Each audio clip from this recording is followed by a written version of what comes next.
Turning now to the flooding in the Hill Country, we're now entering the third week for search and recovery efforts. 107 people lost their lives in Kerr County July 4th. 9 people died in Kendall County. Dozens more remain missing. Officials say that number fluctuates daily but is believed to be around 100. Flood safety is now top of mind for a special Texas legislative session that begins Monday. State lawmakers are expected to visit Kerrville July 31st to hear comments from those impacted by the floods. And here's a behind-the-scenes look at the diver operation to find the missing. The Centerpoint Volunteer Fire Department sharing these photos on Facebook. They post daily updates there. Officials say divers must go through a decontamination process after searching the river. That includes being sprayed down and an ice bath. The funerals have begun for those who lost their lives along the Guadalupe. Yesterday, services were held for the UTSA student who was swept away in the raging river. Reese Menchaca was on a girls' trip July the 4th. Matt Doherty was at her service.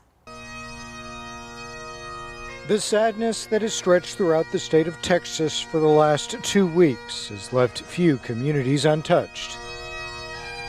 The tears flowed from Conroe, where the memory of a 21-year-old college student was celebrated after her life was taken too soon on the 4th of July. I will say this, it seems like we always lose the best of us in these tragedies. Reese Menchaca was majoring in architecture at the University of Texas, San Antonio. She'd graduated from Caney Creek High School just 3 years ago and was in the top 10% of her graduating class. She was crowned Miss Caney Creek and voted best dressed. Reese was with her boyfriend and 2 other friends for the 4th of July weekend at a home along the Guadalupe River. The bodies of Reese and 2 others were found.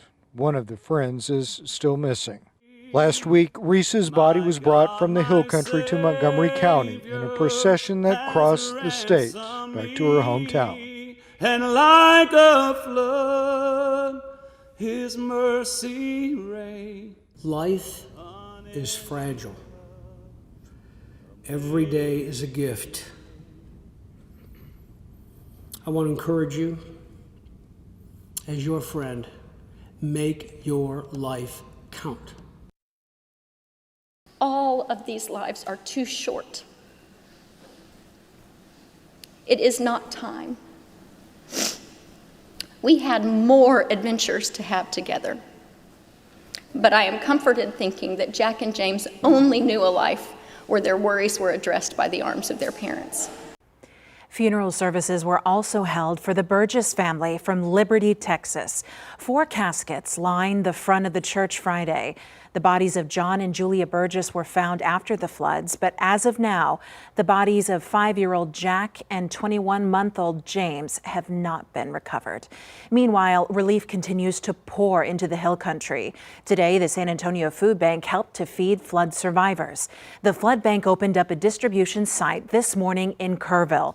Anyone impacted by the flood was invited to show up and stock up on meals and emergency supplies. So a disaster-affected family can access, our food, our supplies, just like a low-income household could normally. And we're seeing literally, by the hundreds every day. Our food pantries are seeing, of course, many, many more people than they would in Kerrville.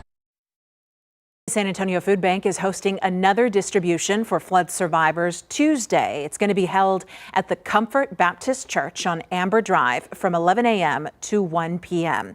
If you'd like to donate your time or food to families in need, visit kens5.com where we have more information. And another way you can help with flood recovery efforts is through our KENS Cares program. You can scan the QR code on your screen to donate. Donations will go to nonprofits supporting the flood relief efforts. Thanks to your generosity, we, along with our sister stations, have raised more than $500,000 so far.